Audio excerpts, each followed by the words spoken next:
Bike ચોરી કરતી આંતરરાજ્ય ગેંગને ઝડપી પાડતી પાંડેસરા સર્વેલન્સ પોલીસ. ચોરીની મોડસ ઓપરેન્ડી જાણી ચોંકી જશો તમે.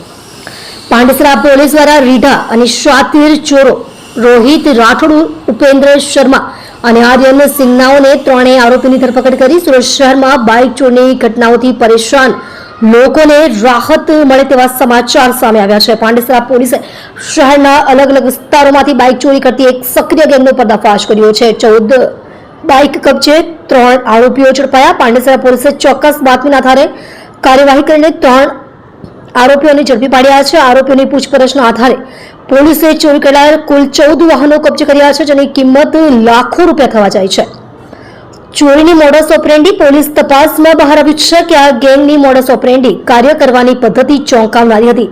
આરોપીઓ બાઇકોની ચોરી કર્યા પછી તેને સીધા વેચવાના બદલે બાઇકના અલગ અલગ પાર્ટ્સ છૂટા પાડીને ભંગારની દુકાનોમાં વેચી દીધા હતા. આનાથી પોલીસ માટે ચોરાયેલા વાહનોને ટ્રેક કરવાનું મુશ્કેલ બનતું હતું. 10 ગુનાઓમાં સંડોવણી. ઝડપાયેલા આરોપીઓ વિરુદ્ધ સમગ્ર સુરત શહેરના અલગ અલગ પોલીસ સ્ટેશનોમાં અત્યાર સુધીમાં કુલ 10 ગુના નોંધાઈ ચૂક્યા છે. પાંડેસરા પોલીસે આ ગેંગને ઝડપીને બાઇક ચોરીના અનેક અનડિટેક્ટ ગુનાઓનો ભેદ ઉકેલી નાખ્યો છે. પોલીસ હવે આરોપીઓ પાસેથી વધુ ચોરીઓ અને તેમના નેટવર્ક વિશે માહિતી મેળવવા માટે ઊંડાણપૂર્વક તપાસ શરૂ કરી છે.